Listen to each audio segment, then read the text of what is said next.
Setelah 1 tahun IPO, apakah saham pelayaran nasional Ekalia Purnamasari masih layak untuk dikoleksi? Yuk kita bahas. Dan bagi kamu yang suka mengikuti perkembangan terkini mengenai saham dan juga pembahasan mengenai saham yang menarik, yuk subscribe dulu YouTube Meja Saham. PT Pelayaran Nasional Ekalia Purnamasari resmi listing di Bursa Efek Indonesia pada 8 Agustus 2022 dengan harga saat IPO Rp200 dan total saham yang diterbitkan saat itu adalah 1,11 miliar dengan target dana yang dikumpulkan sebanyak 222,4 miliar. Dan underwriter yang mengawal IPO-nya adalah Trimegah Sekuritas dengan kode broker LG.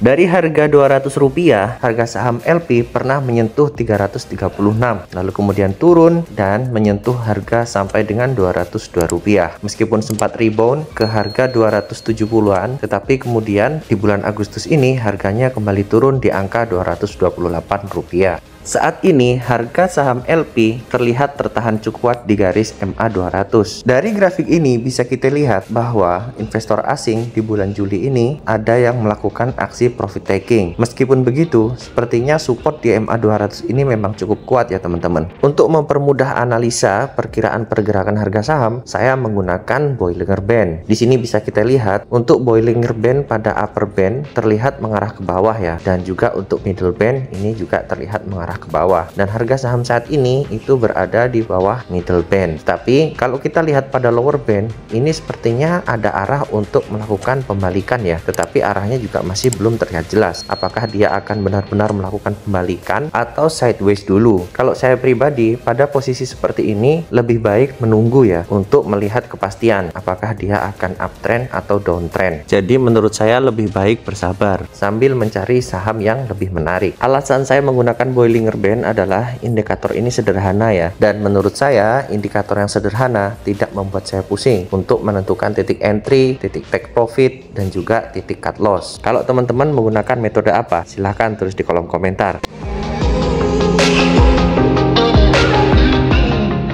Kinerja keuangan setahun terakhir, revenue perusahaan ini terlihat terus meningkat. Dari Q2 ke Q3 ini juga terlihat terjadi peningkatan. Lalu kemudian di Q4 2022 ini sama dengan di Q3 2022. Kemudian di Q1 2023 ini meningkat revenue-nya, dan di Q2 2023 ini revenue-nya sama dengan Q1 2023. Tapi sayangnya untuk net income di Q2 dan Q3 2022 ini sama. Lalu di Q4 2022 turun, dan di Q1 2023 naik lagi. Tapi di Q2 2023 ini turun lagi. Dan untuk net marginnya pun juga sama, masih turun naik ya teman-teman. Kalau untuk dari kinerja keuangannya sebenarnya ini ya biasa aja sih, tidak bisa dibilang terlalu baik ya. Memang kalau kita lihat revenue-nya dari tahun ke tahun memang selalu meningkat ya teman-teman, tapi sayangnya untuk net margin dan juga net income-nya ini masih belum stabil. Meskipun keuangannya tidak terlalu baik atau bisa dibilang ya biasa aja, perusahaan ini di bulan Juni kemarin itu membagikan dividen ya teman-teman, dengan dividen payout ratio sebesar 28,44% dan yieldnya 1,83%. Ya lumayan lah dapat dividen ya, jadi investornya juga kecipratan cuannya meskipun jumlahnya cukup kecil.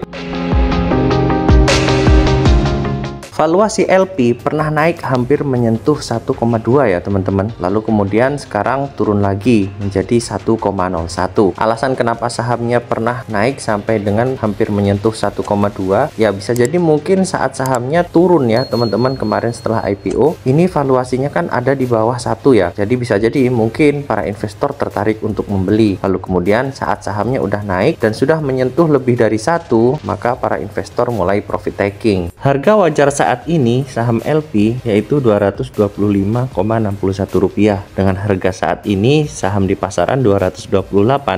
Selisihnya cuma sedikit banget ya dengan harga wajarnya. Ya mungkin kalau bisa turun lagi ke harga 220-an itu akan jadi lebih baik lagi ya. Karena kalau bisa turun ke harga 220-an tentunya harganya lebih murah ya dari harga wajarnya.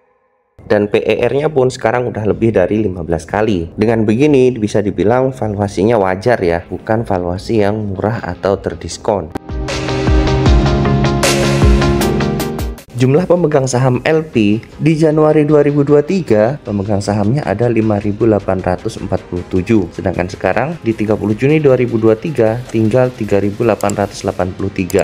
Penurunannya ada sekitar 2.000 investor ya. Sepertinya para investor yang memegang saham ini udah pada rame-rame untuk jualan ya, dan melepas kepemilikannya dari saham perusahaan ini. Komposisi pemegang saham per Juli 2023, 12,62% dipegang oleh investor lokal dan 2,38% dipegang oleh investor asing. Untuk komposisi pemegang saham lokal, kalau kita lihat secara rinci melalui grafik ini, yang jumlahnya mengalami penyusutan adalah investor individual, sedangkan yang terus meningkat adalah perusahaan. Jadi mungkin bisa jadi perusahaan ini melakukan buyback saham yang dilepas oleh investor individual. Ini hanya dugaan saya ya teman-teman, karena saya nggak punya akses ke daftar pemegang saham. Jadi kemungkinan ini bisa saja salah. Kemudian untuk investor asing, ini terlihat dari Februari sampai dengan Juli terus terjadi peningkatan ya. Untuk posisi terakhir di bulan Juli, investor asing yaitu bank memegang 2,28%. Ini cukup banyak ya teman-teman yang dipegang oleh bank. Artinya ada investor dari bank asing yang cukup yakin terhadap kinerja saham dari perusahaan ini. Lalu hal apa yang menjadi katalis dari perusahaan ini hingga punya kemungkinan saham ini akan terus meningkat di kemudian hari?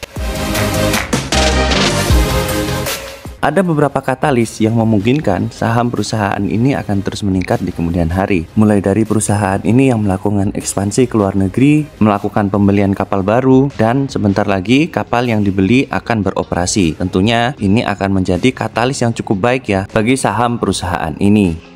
Kesimpulan yang pertama, secara teknikal sahamnya bergerak downtrend dari rebound terakhirnya dan sekarang tertahan di posisi support di MA200. Kesimpulan yang kedua, dari sisi keuangan ini kinerjanya biasa aja ya teman-teman, nggak yang terlalu istimewa sekali. Lalu kemudian kesimpulan yang ketiga, valuasinya bisa dibilang cukup wajar. Kesimpulan yang keempat, jumlah pemegang sahamnya sejak Januari hingga Juli ini terus menyusut ya teman-teman. Kesimpulan yang kelima, ada beberapa berita positif yang ke depan mungkin bisa jadi katalis untuk mendorong kenaikan harga sahamnya. Jadi gimana nih? Apakah kamu masih punya sahamnya atau udah cut loss saat dibawa turun kemarin? Kalau menurut saya pribadi, untuk saham seperti ini ada baiknya ditunggu dulu turun sampai cukup dalam, dan nanti saat kinerja keuangannya membaik, lalu kemudian ada yang melakukan akumulasi, maka kita ikutan ngekor di belakangnya. Kalau menurut kamu gimana? Silahkan tulis di kolom komentar. Dan bagi kamu yang suka mengikuti informasi terkini mengenai saham dan juga pembahasan saham-saham yang menarik, yuk subscribe dulu YouTube Meja Saham.